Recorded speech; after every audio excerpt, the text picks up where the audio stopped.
folks? Welcome in to Pickaxe and Roll, brought to you by our good friends over at Superbook Sports. I'm your host, Ryan Blackburn, at NBA Blackburn on Twitter, part of the Mile High Sports Podcast Network, and I'm excited to discuss this Denver Nuggets win as the Nuggets defeat the Detroit Pistons, a barn burner of an affair. Final score, 119-100. Really excited to talk about this one because it's going to be a little bit more fun, I think, this time around. Hello to everybody that's in the chat. Let's go, Dom. Ava, what's up?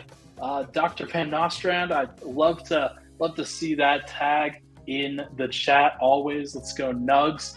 Absolutely. Really appreciate everybody for hopping in. We're going to have a good time. I think that's important to celebrate moments like this where it shouldn't be this stressful, right?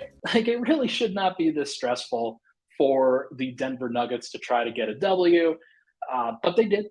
And the game was tied at 86-86 heading into the fourth quarter. Didn't really know which way it was going to go. I feel like there was definitely a moment of truth kind of moment in that huddle in between the third and the fourth. But it was nice to see the Nuggets kind of come out of this on the other side with a W and really performing well.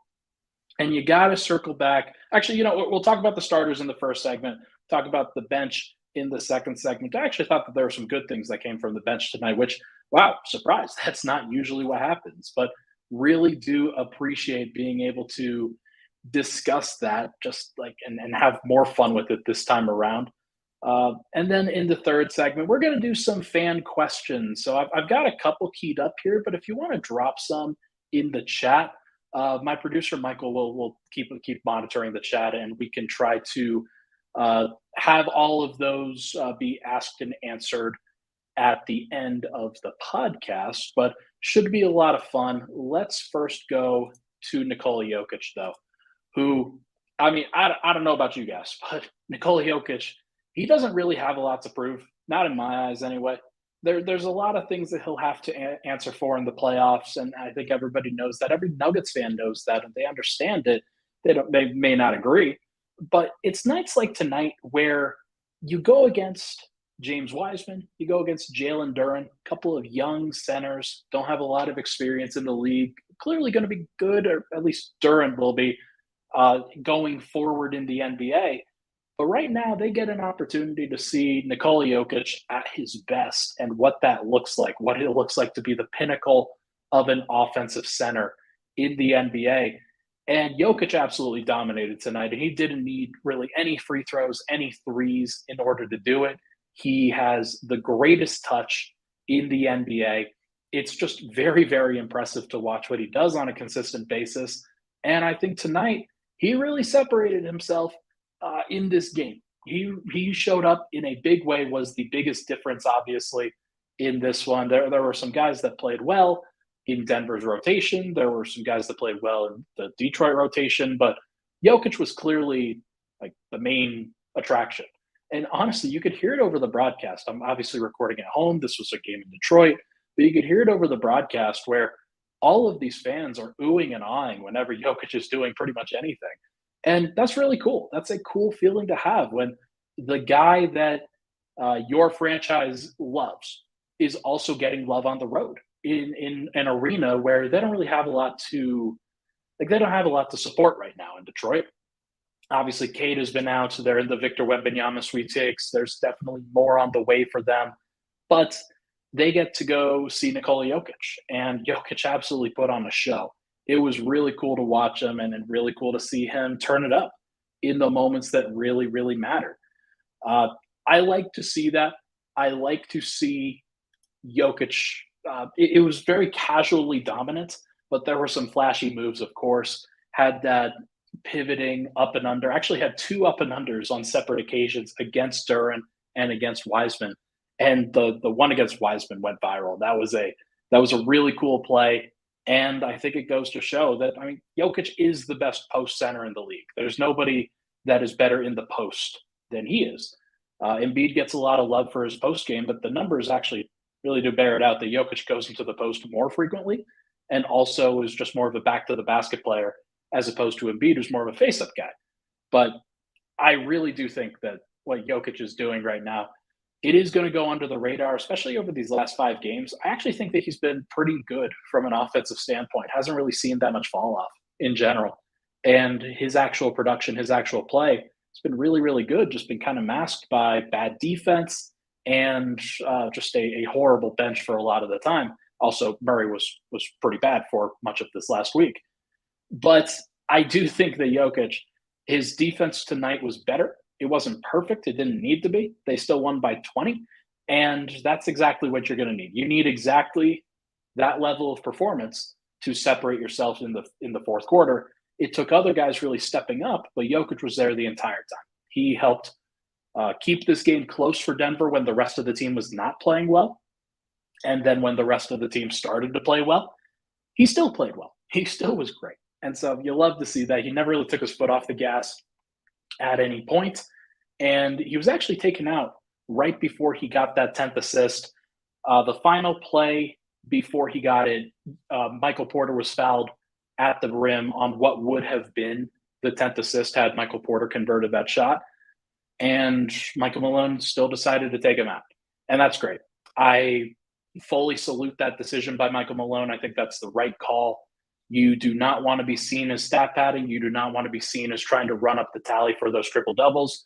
And I'm sure Kendrick Perkins will not mention this game at all tomorrow. Like that's definitely not happening on First Take or wherever Kendrick Perkins is going to be appearing on the ESPN platform. But it is good to see Denver not chasing those things. They have more important things to worry about. And I'm just glad that the priorities are clearly in order on this one. Jamal Murray. A nice bounce back game for Jamal Murray. For a lot of this last week, the plus minus that Jamal's been putting up over the course of this time has been pretty wretched. It has been not good. The team has not performed well when Jamal's been on the court. So it was nice to see him lead the team in plus minus tonight, where obviously Jokic is the best player. Nobody's going to take that away from him, but Jamal still put up some great numbers. 19 points on 7 of 15 from the field, and a couple of those misses were offensive rebounded put back by either Jokic or AG, guys like that. But Murray also had 10 assists and 6 rebounds. And I don't think his defense was very good. I think that came across the timeline pretty clearly from just about everybody. But I do think that it's nice for Jamal to have this kind of a bounce back performance in what was a low pressure situation against a team that is not good. He needed this. I think it's pretty clear that he needed this. And there were a lot of folks that were questioning whether he should play. If you are, I think it was right tibia inflammation that he was dealing with, according to the injury report, on top of the left knee injury management. So clearly dealing with a bunch of bumps, bruises, soreness, and potential injury going forward. But I think it's more important for him to just see the ball go through the hoop and for him to play well. The defense is probably not going to be good as he is this banged up. He will tighten that up in the playoffs. I feel pretty comfortable about that. But in general, it's just about seeing the ball go through. It's seeing how the team can play well around him when he is taking a certain number of shots, when he's taking a certain number of possessions. But 10 assists to 4 turnovers, that is a fine ratio, clearly okay. 2.5 is good. 6 rebounds, getting involved on the glass, that's good. I think 15 shots is also around the area that you want him to be in general, just because he's always going to be kind of a higher volume shot taker. I think that Jokic should be higher in general, and that will probably manifest in the playoffs a little bit more. But Murray should be about 15 to 20, erring on the side of 15 against worse teams, because that should be the time where you get everybody else involved. And I think he did that tonight. 10 assists, I think, speaks for itself. And I thought he did a pretty good job of running the bench unit when he was out there with the second half. So that's a good sign. We'll talk about that a little bit more in the second segment when we discuss the bench, but it was good to see that. But Russell, I do agree. Actually, Danny says this too. He played 40 more minutes too. Definitely needs to sit. And then Russell says Murray playing too much. I'm with you guys. They're like, he shouldn't be playing 40. There's no reason to play him 40 minutes. And honestly, the team didn't need him to play 40 minutes. They probably should have had Michael Porter play more minutes, because there's definitely an opportunity for a Bruce Brown, Christian Brown, Michael Porter Jeff Green, Thomas Bryant lineup. Like there's definitely opportunities for that. And the fact that Murray didn't really sit in the fourth quarter, I think it says how important it was for Denver to get this W, but also that Michael Malone just like that's going to be his normal rotation in a lot of ways. In that 3-minute stretch where he could choose to pull out Murray or he could choose to leave him back in. If it's close, he's probably going to leave him in there. Doesn't want to take him out and then disrupt his rhythm. So that's going to be something that Nuggets fans are going to have to get adjusted to. But the 38, 39 minutes, I think, is probably here to stay in close games. The hope is that you can remove him from the last minutes of the game if the game is decided. That would be a good place for Denver to eventually get to, but they're not there yet. So hopefully they can cut down on the minutes because I think if he plays fewer minutes, he'll probably play better defense and he'll probably just be in better overall shape to be in the playoffs. And that would be the best thing for Denver, obviously. Michael Porter, probably not the best number of minutes for him, but he also didn't really play that well. I think he was 2 of 10 at one point in this game. Obviously finished 4 of 4, did some good things around the rim, had a final basket that was an and one in transition right at the end of the game. But he did have 3 blocks in the first half, so I don't want to put this as like, hey, he had a bad game because he missed shots. I do think that he played reasonably good defense. If we're looking at the defensive issues in that first half for Denver, I think it was Murray and I think it was Aaron Gordon. And I honestly think that KCP didn't play that great of defense in the first half, but you won't catch anybody else saying that at this point. But in general, Michael Porter deserves to be out there, obviously needs to continue to be out there, even when the shooting isn't going down, because if you're going to take him out when the shooting is great, you probably need to leave him back in there when the shooting is bad, because he still has the ability to make an impact late in games where he hits a key 3, he gets around the basket, finishes some points, and then does some good things on the defensive end too. He had the lowest plus minus of the starters tonight, probably because of the lower shooting number than normal, but he still finished the game 6 of 14, and that's a great sign. Like even on his inefficient nights right now, Michael Porter's still finding ways to be relatively efficient. 15 points on 14 shots. Denver will survive. Clearly, that's not that big of a deal. So it's good to see. It's good to see that in general. Michael Porter is like, I think what he's done for the team this season has obviously, I've talked about it a lot, but in general, it goes under the radar when it comes to national narratives. Michael Porter's been fantastic, as everybody like should know. Like he has been really, really good, and this Nuggets team would not be where it is without him. Like I really do believe that. Jokić is going to be the straw that stirs the drink. Murray, I think, has the ceiling to be an all-star caliber player and somebody who changes playoff games pretty consistently. Porter's going to win them a series, he's going to lose them a series if he doesn't play well. But I do think that I'm going to err on the side of him winning it because he's been that good. It's been really, really helpful.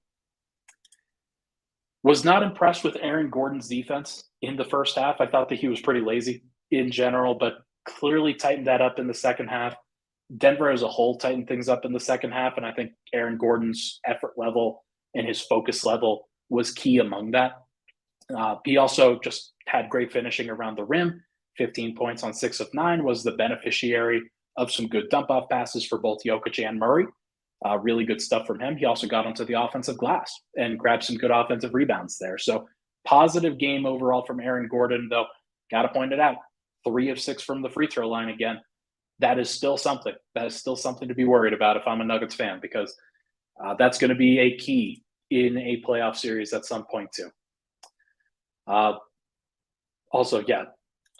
Van Nostrand, the MPJ block tonight, the one that he spiked off of the backboard and like it went out to the free throw line again, was really cool. It's really cool to see Michael Porter be as athletic as he has been. Very, very nice. Todd also says, AG looked worn out. Surprisingly, Jamal looked refreshed.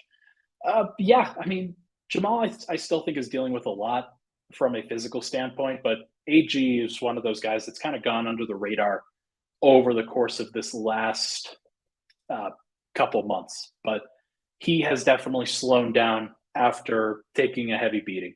It's one of the reasons why Michael Malone does not like to play him heavy minutes, because when Aaron Gordon is playing heavy minutes, you can only do that for a certain number. Like the 29 minutes that he played tonight is really good. If he has to play 35, 36, 37, it's probably not going to be as good. So yeah, we will see what it ultimately looks like. But last one, and maybe I should have had him third. KCP tonight was really, really good. Was 3 of 11 in the first half. Not the shooting number that you would look for, but I do think that a lot of those missed shots were ones that Denver could live with based off of where they were coming from. Had a couple where he was trying to be aggressive to the rim and didn't necessarily go well, but the 3 shots that he hit in the first half were very key for the bench. And that stint was average to good for that bench unit. And it's not usually a thing that Denver can say, but there were 2 back-to-back threes that KCP hit that were preceded by a very weird mid-range shot that he kind of bobbled and miscommunicated with Jeff Green, but kind of hit a leaning 19-footer, which cool. It went in great, but probably should have a little bit of a better communication there. But still was really good to see KCP, especially in the second half, hit a couple threes late in the game. Definitely 7 of 15 is probably more shots than he is usually going to get in a playoff situation. But he had 20 points and 4 of 7 from 3. Clearly a threat from out there that the Pistons had to respect. So it makes it easier for everybody else when KCP is hitting, and he hadn't been hitting lately. So it's nice to see him do that.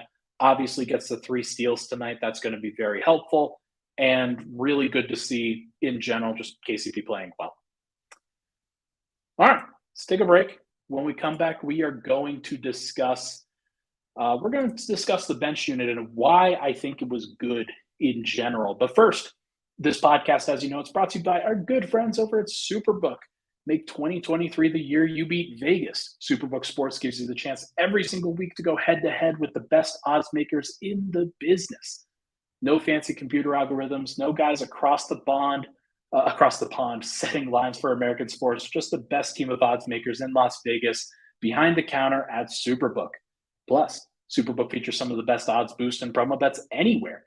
So make sure to download the Superbook Sports app now or visit superbook.com and start your battle against Vegas. Visit superbook.com for terms and conditions. Gambling problem, call 1-800-522-4700. We'll be right back on Pickaxe and Roll.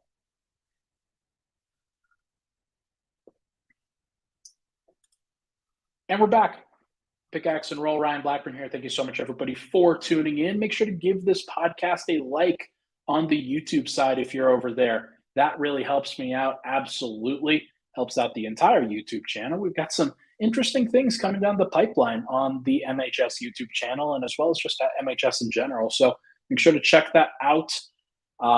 Obviously, the recap for this game is up live on milehighsports.com. I spend time on that during and after the game to make sure that it's good for everybody. So if you want a visual aid for this particular podcast, then that's a pretty good one to have. Really appreciate all the love on the show over the course of these last few weeks. It has definitely continued to grow, and I love to have that, even though the Nuggets have not been good over the course of these past couple weeks. But in general, thank you so much. Let's talk about the bench unit. Let's talk about what happened in this game. Murray had 11 first quarter points, and usually when that happens, usually when Michael Malone can kind of sense that he is playing well, that he is playing in rhythm, he will leave Murray out there and put KCP with the bench. And KCP did really well when he was with the second unit. There were still some things that I think Denver could do better with that second unit.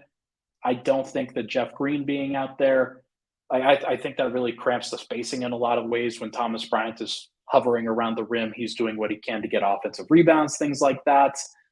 But Bruce Brown, KCP, Christian Brown, Jeff Green, Thomas Bryant, it's a veteran-heavy unit that also features Christian Brown as a rookie. And I thought it worked out reasonably well. And that's nice. It's nice to see a lineup not go completely uh, haywire when Denver absolutely needs it to be good. But then in the second half, Denver switches it back. They go to Jamal with that group. And it was good to see that lineup have success as well.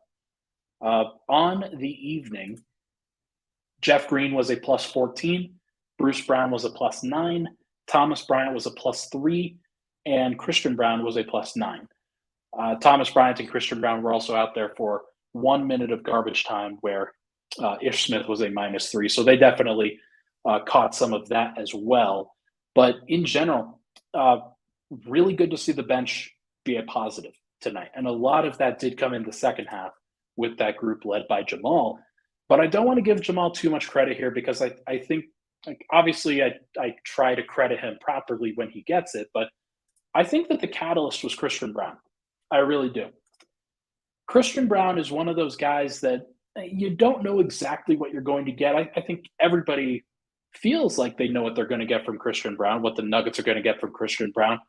But in general, what Denver really is going to get from him from a production standpoint, you never really know. Because sometimes he could take 0 shots in a game. Sometimes he could take 6, like he did tonight. And I thought he was good. I thought he was really, really helpful for this Nuggets group. And his energy, his clutchness, his rebounding, as Stefan mentions in the comments, had 2 steals and a block. Both of those, like all 3 of those stocks were very, very important.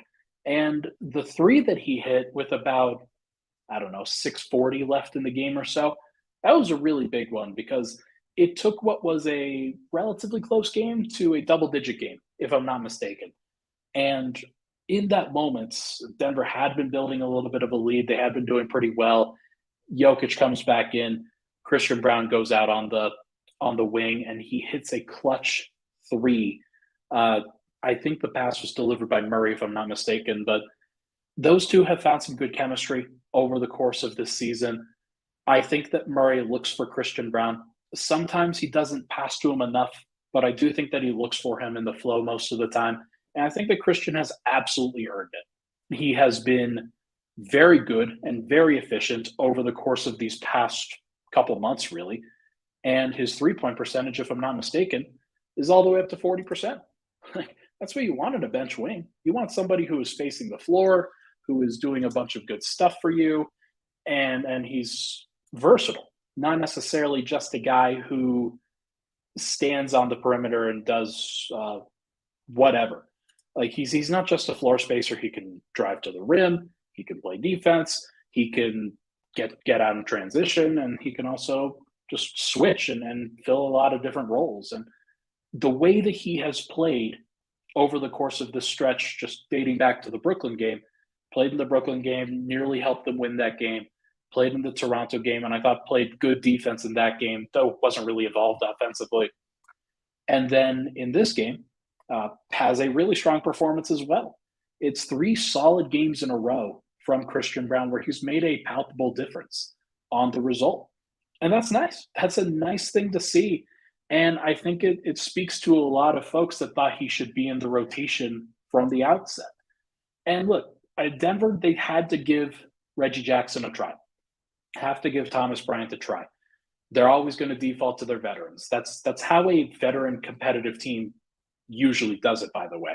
They're going to trust the guys that they believe in that have done this for a long time. But what Christian Brown has done is he's kind of nuzzled into that rotation spot because he's been good every single time he's been out there.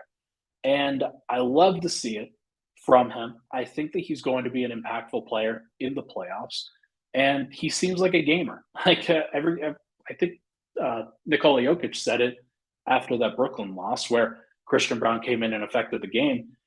And he said, Christian's won wherever he's gone. And Nikola said, I haven't won anything, which, by the way, it's a little bit dramatic from Nikola. But in general, Christian Brown's one of those hustle guys that every team needs. They need those guys off the bench. They need guys that can make a major difference in the hustle categories. And as Russell says, CB is the Caruso type that we need. And I agree. I think he's going to play the 7th most minutes, maybe the 8th most minutes off the bench in the playoffs. Michael Malone knows he wants to have him out there. He's trusting the veterans in a lot of other cases, but now it's going to come down to getting wins. And I do think that Christian Braun helps you get wins more than some of the other guys do. So really good stuff from him in general. Astrid says, I am concerned with Jamal not being able to shake off his guy. Why is he still playing high minutes compared to AG and MPJ? Astrid, I can't really say anything about the high level of minutes. I don't think that he should be playing that much either. But in general, he's never really been a quick twitch athlete in general. So sometimes a lot of folks, what they think they're seeing from him from a burst standpoint, from a quickness standpoint, it's not actually what's going on. He's always been more of a finesse, tricky, kind of like a guy with a lot of different moves as opposed to a guy that just like gets by his man. So I do think that there's a balance there. He's probably not as quick as he needs to be, but he's probably never going to be like, he's not going to be Ja. He's not going to be De'Aaron Fox. He's not going to be one of those guys. The good news is that he's a better shooter than those guys. So he can really make up for it with that. And he's also been passing the ball really well lately. So could be worse. That's for sure. Bruce Brown. Bruce Brown made a positive impact on the defensive end, especially in that first half. 3 steals and 2 blocks in that first half alone in about 14 minutes, I believe. Didn't have any steals or blocks in the second half, but I thought he played great defense then too, just really contesting the ball, not necessarily doing anything crazy. But the Nuggets need him to be that point of attack defender on ball who's a dog, who is doing his best to avoid getting screened, who's getting into the teeth of the teeth of whatever action the opposing offense is throwing out there. And he's just got to blow it up. Be physical, be handsy, do so every single time. Try to get away with it as much as you can. Bruce Brown's fouls are not that important in the grand scheme of things for Denver because he's the 6th man. So might as well try to get in there and cause havoc. The shooting tonight wasn't great. 2 of 7 from the field, 0 of 1 from 3. I also would caution people about the 3-point shooting. I'm going to look it up now. He's down to 37%, not including the 0 of 1 tonight from 3. 37% is a little bit more in line with where I thought he should be. I remember saying I just don't trust that he's a 40% 3-point shooter. I've said that pretty consistently on this podcast before. And now I do think that he's one of those guys where the other shoe is starting to drop. Denver's been at the top of the 3-point percentage charts for a lot of the year. And he's been one of those guys that has, I think, outperformed expectations. So coming back down to earth a little bit, but if he can at least shoot 35% in the playoffs, then that's good enough. Denver doesn't need anything more than that. They just need 35%. And as long as he can handle that, then great. Other than that, filled up the box score in a number of ways, 5 rebounds, 4 assists, 3 steals, 2 blocks. Great stuff. And was a +9. So that's what you want to see from Bruce Brown. Jeff Green. A low volume effort from Jeff Green tonight, though he did get 4 rebounds. And honestly, I've been impressed with the rebounding numbers that Jeff has been putting up. I think that of late, he's been pretty decent. I do think that the 3-point shooting and the floor spacing specifically make things a little bit more difficult for the second unit, but there are some good things that Jeff Green does. It's just not that helpful in the grand scheme of things. Like he can make individual plays reasonably well. The transition dunk that he had, great. But the only other things that he did, like he got fouled one time, he got a transition dunk, and then he missed an open 3. If those are the only real possessions you are taking up, like it's good to be a role player in that situation. Nobody's ever going to fault somebody for shooting too little unless they're like wide open and they don't shoot. With Jeff, I do think he's trying to fit in around what the Nuggets are doing, but there's part of me that thinks, yeah, I mean, he should probably take more shots, but there's also part of me that thinks, well, Christian Braun got 6 shots, and maybe this is the right distribution where Jeff Green is the 4th or 5th option and Christian Braun is the 2nd or 3rd option with that group. I don't want to say that I think that's true and I think that's right, but I don't know. I'm trying to figure it out just as much as everybody else is right now. But Stefan, that's a funny comment.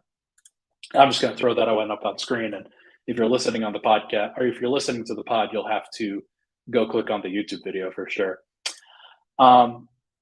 Yeah. Abel also says Bruce has lost his floater. He has struggled at scoring for a while. Yeah, that's definitely gone away, Abel. I think that's one of those things where he would be the second option on offense in a lot of ways, especially on that bench unit. But I don't think the Nuggets are going to be that happy with that in the playoffs. I think they're going to have to figure some other stuff out. Probably going to have to just get a little bit more intense from a scoring perspective and from a staggering the starter perspective. Why did I say intense? That's not what I meant. But yeah, they're going to have to do a little bit better from just a staggering the rotation perspective. We talked about this on the last show, though. So if you're interested in my thoughts on the actual rotation itself, make sure to go check out yesterday's show in the Pickaxe and Roll feed. But in general, Jeff Green, very much like a part of things, not necessarily the parts, but he was out there and was a plus 14 in his 18 minutes. That says a lot of good things. I don't want to belittle that. So I think he knows how to fit in when things are going well. I just don't think that he knows and is capable of really changing the tenor of a game if things aren't going well. And for the bench this year, it hasn't gone well that much of the season, especially when Jeff has been out there. So look, if they have a good formula, then Jeff will fit into that. If they don't, then I think Jeff kind of detracts. Like he isn't going to save something. So is what it is. That's fine. Denver's got to know that going into the playoffs, and maybe they'll give Vlatko another shot. But in general, if Jeff is the eighth guy, I'm not that worried. It was when he was the starting four last year that obviously that was a little bit different. All right, let's go to Thomas Bryant now, wrap up with him. Only 13 minutes tonight for Thomas Bryant. Had points. I think he had 3 points. I didn't put that into the actual banner, unfortunately, but had 3 points, 4 rebounds, and 1 turnover. But was a +3 in his 13 minutes. And I actually think that was a +6 before garbage time. So when Thomas Bryant is a +6, you're going to be okay. Like unless something crazy happens with the starting lineup, Thomas Bryant in 13 minutes was a +6. Or what would have been a +6 had not for garbage time. That's great. That's exactly what you want. You do not want anything crazy. You definitely need good production from the bench, and you need those minutes to not be a drag on the entire operation. Because I think what we've seen so far for Denver in the regular season, and one of the reasons why people think of Denver as frauds, is that when Jokić is a +15, a +20, and the Nuggets are still only winning by 4, they believe that the Jokić number will normalize and it will be a +3, +4, but the bench number is going to be worse. And I don't, or it's at least going to stay the same. I don't have any reason to counter that. So Thomas, I don't think has been great since coming to Denver, but I can't really fault the effort. He has been a high effort guy. I do want to mention though that Jalen Duren really outperformed him in this game. Rookie Jalen Duren. So it's not perfect. Like Jalen Duren in 27 minutes at 15 points, 13 rebounds, 4 assists, and 3 steals. So some of that came against Jokić. Not a lot of it came against Jokić, though. I do think that Thomas Bryant has to be better in general, like just better. He will be. I think he'll figure some stuff out over the course of these last 10 games or so, but Denver needs it. They need that to be better in general. So, but good win for Denver. They absolutely deserved it. They needed that. And it was just a very nice way for every Nuggets fan to, I think, take a sigh of relief and calm down a bit. So when we come back, we are going to talk about that level of chill. We're going to talk about how Nuggets fans can finally take a chill pill, as well as answering some key fan questions from this game. We'll be right back.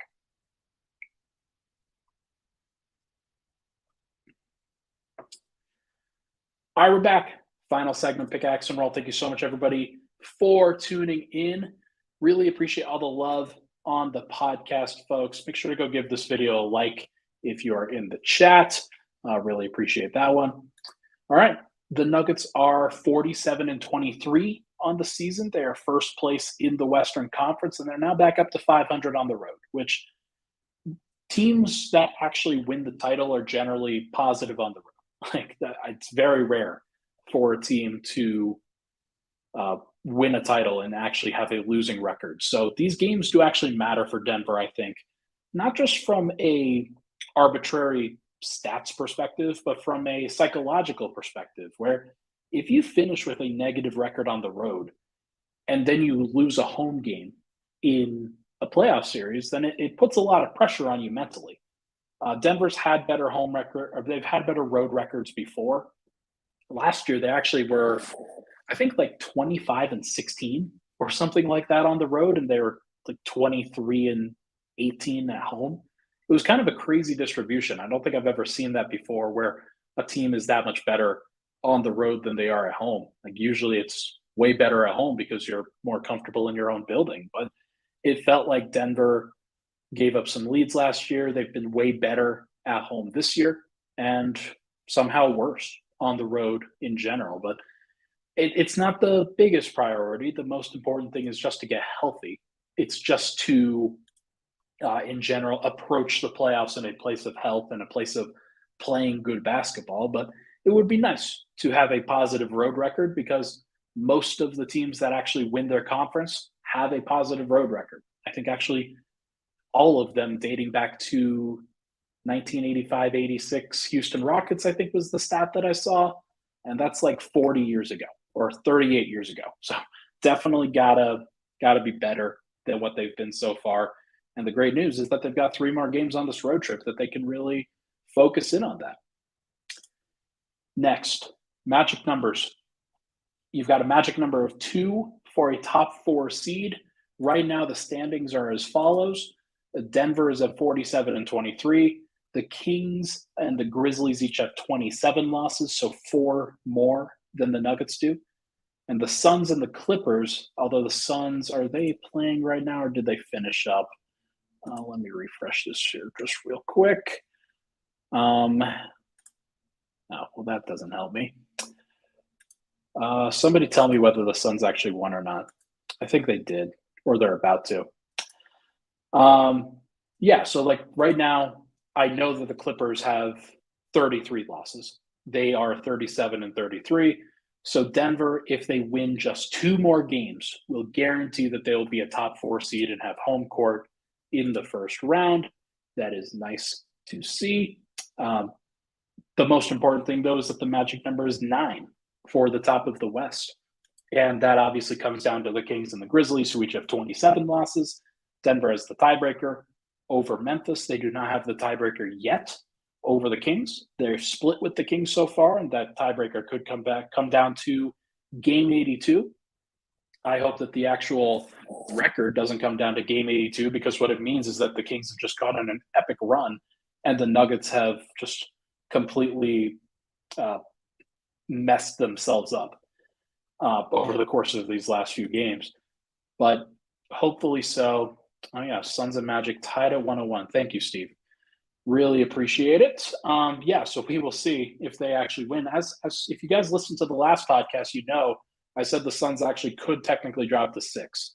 This, if they did lose this game, that would absolutely play into that. It would absolutely be a potential issue for them. So if Denver gets the 1 seed, the Suns get the 6, and let's say you're looking at the Clippers and the Warriors in the 4-5. I don't know who wins that series, but whoever does, it'll be a tough matchup for Denver in the second round. Assuming that Denver can get past the play-in teams. Like, I think that they will. I don't have any reason to believe that they won't.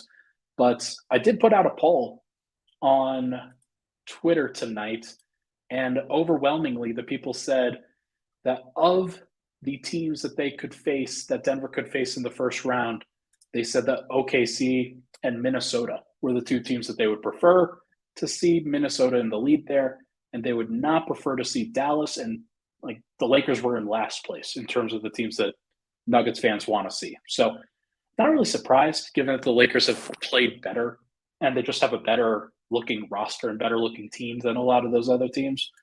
Obviously, LeBron James and Yeah, LeBron James and Anthony Davis are really going to help that. But I think that Denver beats any of those teams. The Nuggets aren't going to have to stress about that one, hopefully, and they can focus on the second round. That would be a great thing if they just got through a series in 5 games. How cool would that be?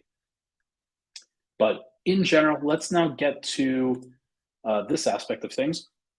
Take a chill pill. Nuggets fans don't have to worry all the time. The magic number is 9 with 12 games to go. It's going to be really hard for the Nuggets to lose the 1 seed.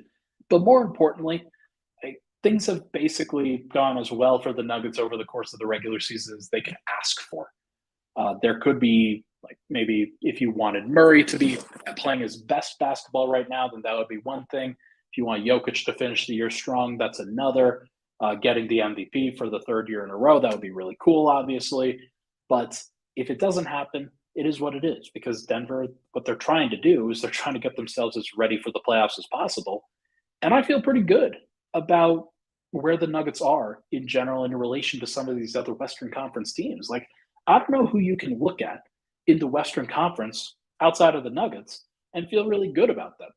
You could say even the Nuggets based off of the last week and a half or so, but if you're looking at just the first 70 games of this, or like if you're looking at the entire season as a whole, it's really hard to say, oh yeah, there's another team that you feel great about.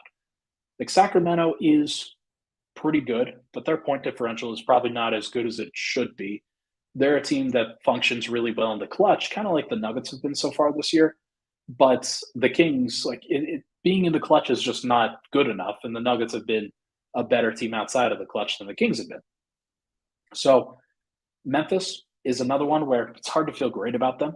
Phoenix, if Kevin Durant doesn't play until the playoffs, then obviously it's hard to feel great about that situation, even if you can respect the talent. And I certainly do respect the talent. I think they'll be the biggest threat, but it doesn't mean they're infallible. It doesn't mean that anybody's infallible.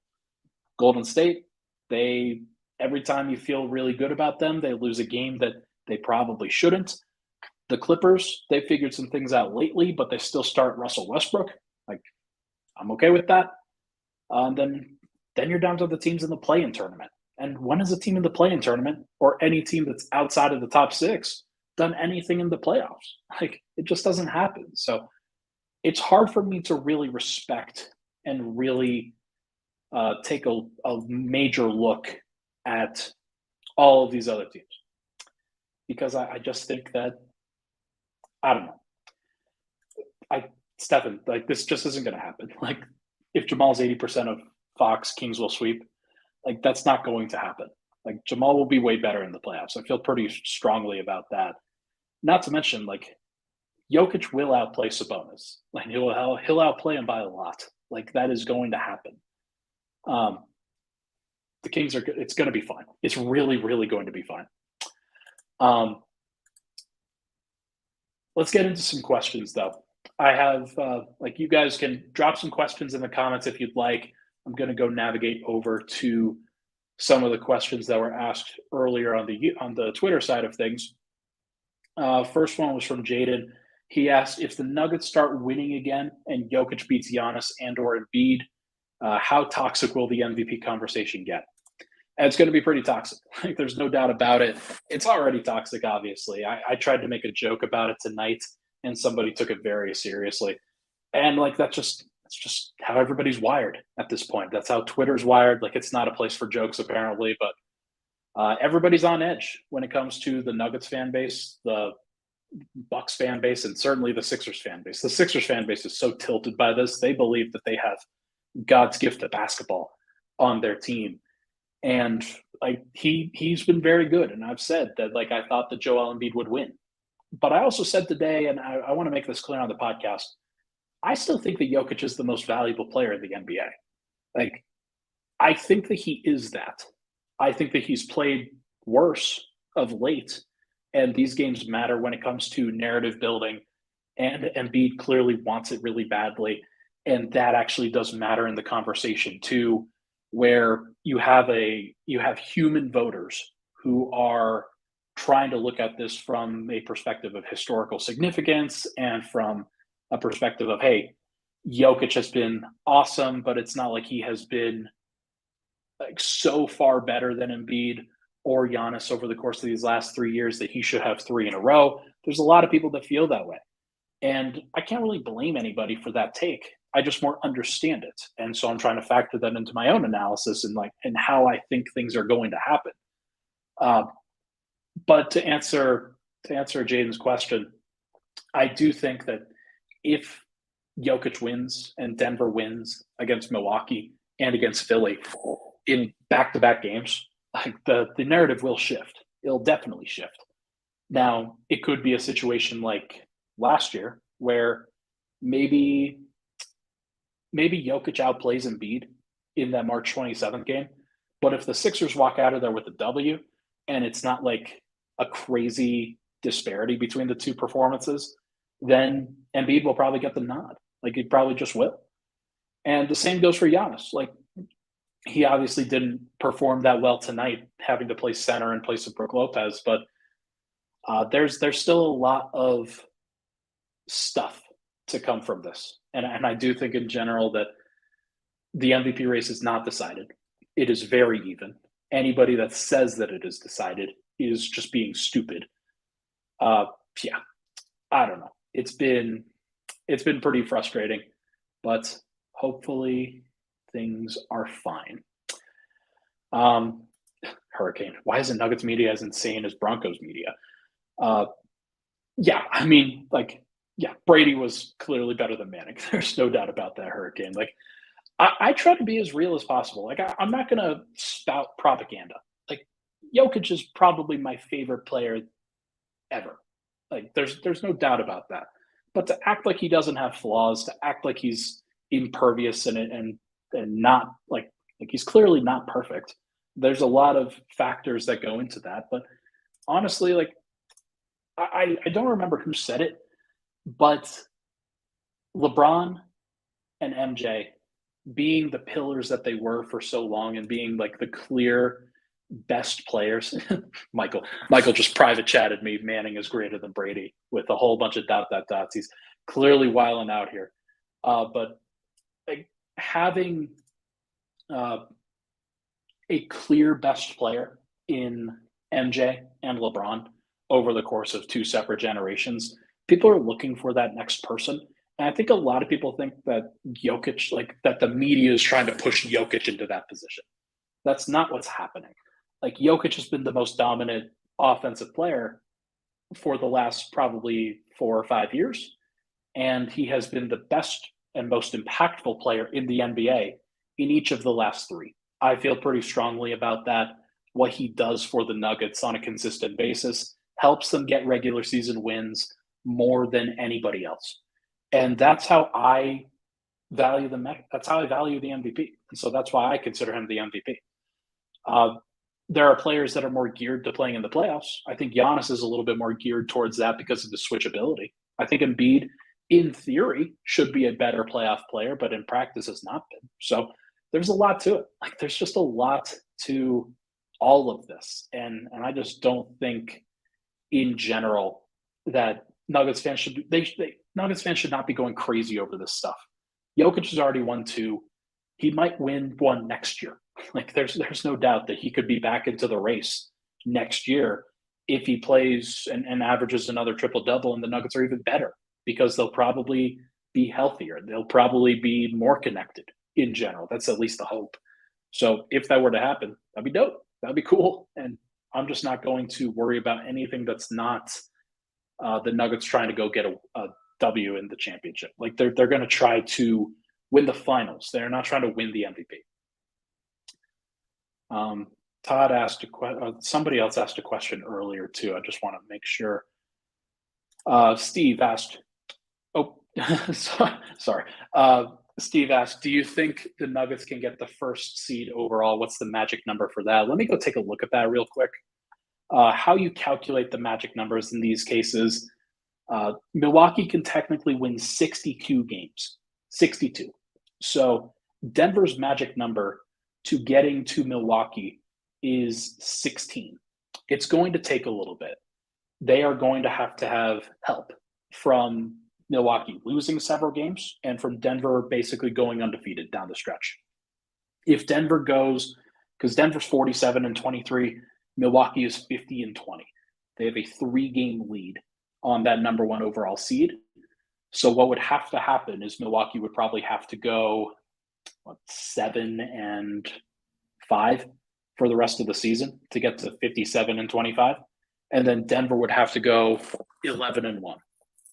I don't think they're going to go 11-1. Actually, if they do win that Milwaukee game, if Denver wins that, then that might change the tiebreaker. I'm not sure what the tiebreakers would look like for that one because they're in different conferences. But if they got the tiebreaker, then Denver would only have to go 10-2 as long as they won that Milwaukee game. So what I'm trying to say is that it's really going to be tough. It is going to be a very, very tough ride to get the number 1 overall seed.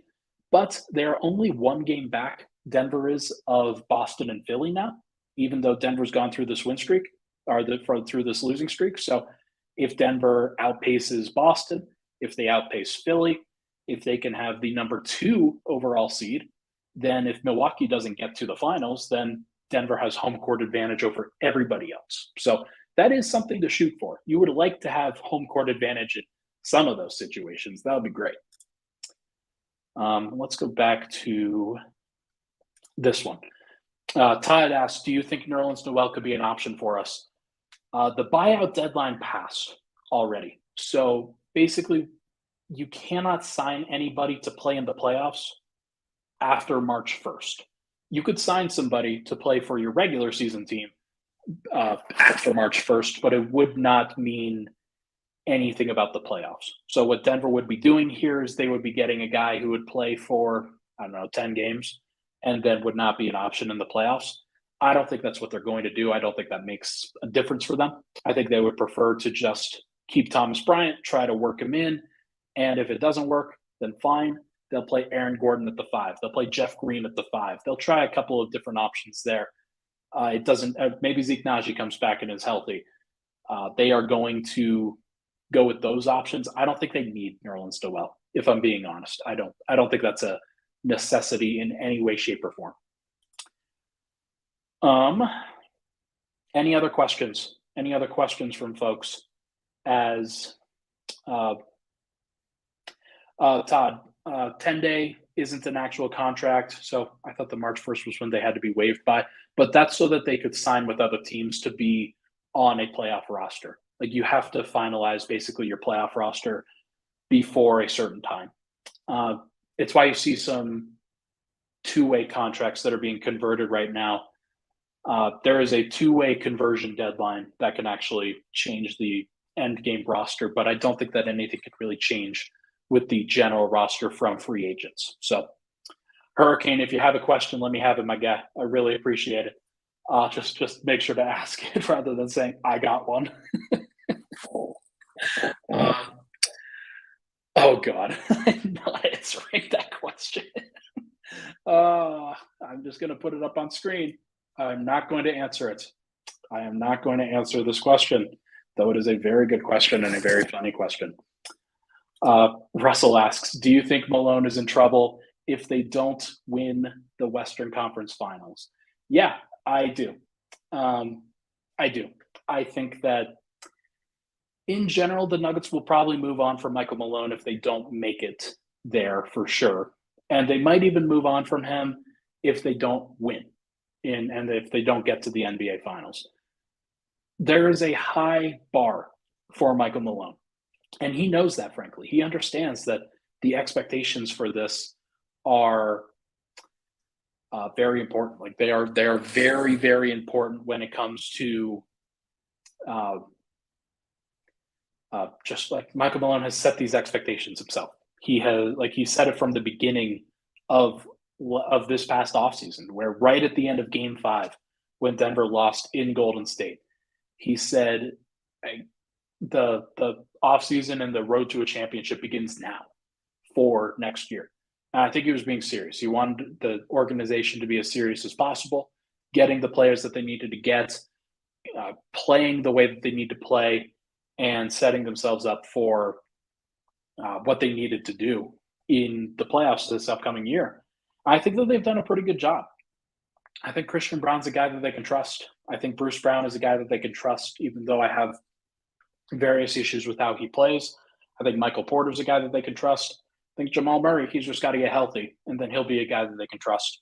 I think Jokic, obviously, like you've just got to do the thing, and he will do it. I think KCP, Aaron Gordon will be helpful in how he plays and how Jokic plays, but Denver, they're going to do the thing. They're going to have to do it with Jokic, or they're not going to do it at all. So they'll have to figure it out, and I think that they will. But if they don't, then yeah, Malone will probably be out, and that's going to be a scary one for a lot of folks. But especially for Malone, I know a lot of Nuggets fans would be like, "Okay, great," but Malone's been a part of this for the last 8 years himself, and he just got his 400th career win. He's had a lot of wins with the Nuggets. He's had a lot of playoff success with the Nuggets over these years. And even though there have been times where they haven't gone a long way, I do think that the fact that they've stayed the course, I think a lot of that is to do with Jokic, and a lot of that is to do with the culture that they want to build. So we will see if the culture that they build can get them through this, because they've had to go through ups and downs, and they've had to figure it out. And I think Malone has had a good pulse on what to do with the team over the course of that time. And that's great. But there are also going to be some tactical things and some tactical questions that he's going to have to answer. And he's going to have to trust in players that he may not have trusted in just a couple of years ago. So we will see about what happens there. But let's answer two more questions here. Serious question. What's your read on Gordon's shoulder? Seems like the biggest issue facing the team in the playoffs. Yeah, I mean, it's gone under the radar a little bit because I think Murray's questions are a little bit more pressing from how it's affecting him. But I do think that Gordon, I'm not sure if it's affecting his shooting motion, but it wouldn't surprise me. He's been down from a three-point shooting perspective since the All-Star break, I believe. And he has also been down as a free throw shooter for the entire year. And I think that's kind of regressed as opposed to getting better. So he's got to figure that out. I do think that, like, if it's a pain tolerance thing, then Gordon's a tough guy. He is going to get through it. He's going to, like, he'll probably have surgery in the offseason if it comes down to it. But he will, like, he'll be a guy who toughs it out. He's going to put on a brave face. He is going to do his best to fight through it. And a lot of guys are fighting through a lot of things right now. So it's not going to be, I'm not going to, like, you should champion Aaron Gordon. He is also doing what a lot of other Nuggets veterans are doing right now. They're just trying to get through it, trying to get through the regular season, and then win 16 games in April, May, and June. And they can do it. They can do that. But for Aaron Gordon, that's going to be a really intense part of the next couple of months. Last one, Dode Gaming. Everyone talks about this being the year, et cetera, but the Nuggets will likely be a better team next year. Do you agree? I do think in general that I think the Nuggets, if they lose in this year, there will probably be more than just a coaching change. There will probably be some shift of the core that they can make happen. And whether that's trading Murray or Porter or Gordon or somebody, they'll probably shift something up to try to fit the team even better around what Jokic is doing. I don't think that, like, Jokic is obviously not going to ask out. Like, I don't think that he's that kind of guy. But it wouldn't surprise me if things don't go well this year and it's an emotional thing for this group. And, like, let's say they get really close, or let's say they don't get close. Let's say they lose in a really ugly way. Then I'm not sure they're going to want to bring back the exact same team. Like, maybe they will, and that'll be something up to Calvin Booth, Michael Malone if he's involved.